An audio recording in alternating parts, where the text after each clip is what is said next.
আমার বেষ্টি যখন তার বাবার লগে বিয়ে ফের দেখা করা। দেখো বিশাল, বাবার অনেকবার কোনের পর কিন্তু রাজি হয়েছে তোমার লগে কথা কইতে। কিন্তু আমার খুব ডর লাগতেছে, ভিতরে গিয়ে কইতামটা কি তা ফার্স্টে। দেখো রিজেকশন আমি চাই না, আর বাবা যদি না করে দেখো আমি তোমার কি অবস্থা করি। ঠিক আছে, আমি চেষ্টা করব। ইস কি তা কইতাম। আঙ্কেল, আমি বিশাল, আপনার মেয়ে। সবই বুঝলাম, কিন্তু এই ফুলারে আমি জিগামুখিতা। তো বিশাল, তোমার নাম কি? আঙ্কেল, আমার নাম হইছে বিশাল। মনা, তুমি বিয়া করছো নি কোনোদিন? কারণ আমি হঠাৎ করে সারপ্রাইজ চাই না। হ্যাঁ, না আঙ্কেল, আমি জীবনেও বিয়ে করছি না। আপনি করছেন নি? ও, করছি তো। ও, তো আপনার কোনো ছেলে মেয়ে নাই?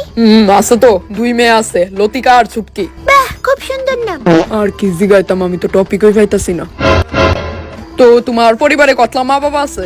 আঙ্কেল, একটুই মা আর একটুই বাবা আছে। আচ্ছা, তো বিয়া করে আমার মেয়েরে তুমি খাওয়াইবা কেমনে? ওই তো আপাতত আপনি যে যৌতুকটি দিবেন নিরি বেচ্চা বেচ্চা। ও, আমারও মনে পড়ছে একটা ঘটনা। লতিকার মারে বিয়া করার পর যৌতুকের যতটি গয়না ছিল সব বেচে আমি সংসার চালাইছি প্রথম। Wow, nice uncle. এটা কতলা পাগল ছাগল এনে।